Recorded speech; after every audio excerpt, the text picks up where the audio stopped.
Hello दोस्तों, welcome to finance and technology.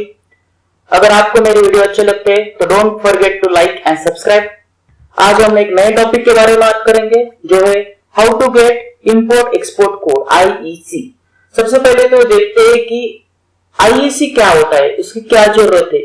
सबसे पहले अगर आप कोई भी इंपोर्ट एक्सपोर्ट का बिजनेस करना चाहते हो तो विदाउट एन IEC आप वो कर नहीं सकते।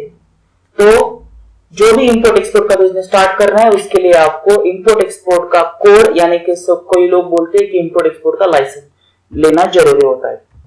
अभी जैसे कि हमने पिछले वीडियो में देखा था कि जो भी आप इंपोर्ट एक्सपोर्ट का बिजनेस स्टार्ट करने वाले हो उस समय आपको आपका पहले प्रोडक्ट चूज करना पड़ता है, उसका मार्केट देखना पड़ता है, उसका मार्केट सर्वे करना पड़ता है।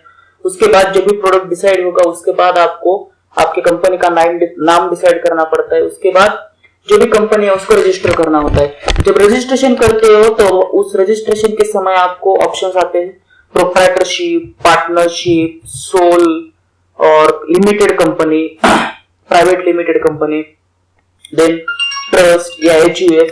जो भी आपका रजिस्ट्रेशन होगा उस इनमें से एक के अंदर आपको करना पड़ता है। और जब रजिस्ट्रेशन करते हो तो रजिस्ट्रेशन करने के बाद आपको उस कंपनी को आपको एक IEC यानी इंपोर्ट एक्सपोर्ट कोड की जरूरत होती है। तो इंपोर्ट एक्सपोर्ट कोड लेने के लिए आपको कहां से अप्लाई करना है इस वीडियो में हम देखेंगे। तो सबसे पहले देखते हैं कि एज पर FTDR act government of India no person shall make any import or export except under an import export code. Without import export code you will not start import export business. That's simple. Then अगर आपको IEC चाहिए तो आपको जो भी director general foreign trade है उनके website के थ्रू आपको अप्लाई करना पड़ता है। यहाँ पे मैंने उस वेबसाइट का लिंक दिया हुआ है http://www.dgft.gov.in। इस वेबसाइट पे जाके आप रजिस्टर कर सकते हो और उसकी फीस होती है सिर्फ 500 रुपीज। तो कोई भी ब्रोकर का हेल्प ना लो, सीधा ऑनलाइन एप्लीकेशन कर लो। ऑनलाइन एप्लीकेशन करने के बाद 500 रुपीज का फी आपको पे करनी है। तो उसके बाद आपका IEC का रजिस्ट्रेशन हो जाएगा। लेकिन जब आप एप्लीकेशन कर रहे हो उस समय कुछ आपको डॉक्यूमेंट्स की जरूरत पड़ेगी जो आपको ऑनलाइन एप्लीकेशन के साथ में देना होगा। जैसे कि है फर्स्ट है आपका पैन कार्ड। पैन कार्ड होता है परमानेंट अकाउंट नंबर।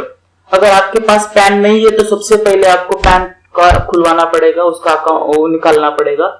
अगर है तो सीधा उसका जेरॉक्स आप दे सकते हो। दूसरा होता है बैंक अकाउंट।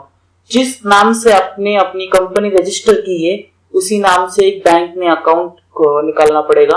और बैंक अकाउंट निकालने के बाद ये जो थर्ड चीज है वो बहुत जरूरी है, उसका जो एक सर्टिफिकेट लेना होता है। जैसे कि बैंक का सर्टिफिकेट ऐसा होता है कि इस कंपनी ने हमारे यहाँ पे बैंक में इस नाम से अकाउंट करंट अकाउंट खुलवाया है, ऐसा एक सर्टिफिकेट बैंक की ओर से लेना होता है जो IEC के लिए सबमिट करना पड़ता है। उसके बाद आपको आपका आइडेंटिटी प्रूफ और रेसिडेंट प्रूफ की जरूरत पड़ती है और उसके साथ में 500 रुपीज की। तो ये सिर्फ IEC जब आप ऑनलाइन एप्लीकेशन करते हो उसके साथ pan card, bank account certificate, identity proof, resident proof and 500 rupees, इतने ही डॉक्यूमेंट देने पड़ते हैं। उसके बाद सीधा एक बार आप इस वेबसाइट पे ऑनलाइन एप्लीकेशन करने के बाद within 7 days you will get import export code on your resident। 7 दिन में आपका import export code आपके घर पे आ जाएगा। तो no need to go to any DGFT office or any another office। Okay, तो अभी तो आपको IEC मिला, लेकिन IEC के लिए भी कुछ चीजें हैं। एक पैन कार्ड पे आपको सिर्फ एक ही IEC मिल सकता है, एक से ज्यादा IEC नहीं मिल सकता। अगर आप एक से ज्यादा IEC के लिए या इंपोर्ट एक्सपोर्ट कोड के लिए अप्लाई करते हो तो it's against government rule or it's violation of government rule। So एक pan card 1 IEC। Then IEC जो होता है वो लाइफ टाइम के लिए होता है, so उसका रिन्यूएशन करने की कोई जरूरत नहीं होती है। एंड अभी आपको IEC मिला उसके बाद आपको रजिस्टर करना पड़ता है एक्सपोर्ट प्रमोशन काउंसिल।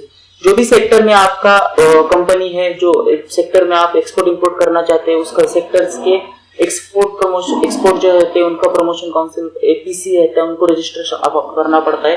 और जो DGFT की वेबसाइट है जो यहाँ पे लिखी हुई है उस वेबसाइट पे आपको उसकी लिस्ट मिल जाएगी। उसके बाद अभी आपका आईईसी आया, एपीसी आपने किया, उसके बाद आपको करना पड़ता है वैट रजिस्ट्रेशन। उसकी क्या जरूरत है? देखो, जब आप इंपोर्ट करते हो तो दूसरे देश से आपको कस्टम ड्यूटी पे करनी पड़ती है, लेकिन जब आप यहाँ पे लोकल मार्केट में उसको सेल करते हो तो उसको वैट देना पड़ता है। या फिर अगर आपको वैट का एक्सपोर्ट करने के लिए वैट का एग्जम्पशन चाहिए, उसके लिए भी आपको पहले वैट रजिस्ट्रेशन करना पड़ता है। Then 7 local body registration, similar to VAT another registration आपका रहता है लोकल बॉडी रजिस्ट्रेशन।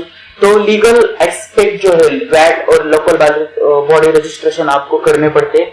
उसके बाद now your firm is ready for export import business, उसके बाद आप एक्सपोर्ट इंपोर्ट का बिजनेस कर सकते हो। Thank you for listening me. If you like my video, please subscribe me on this YouTube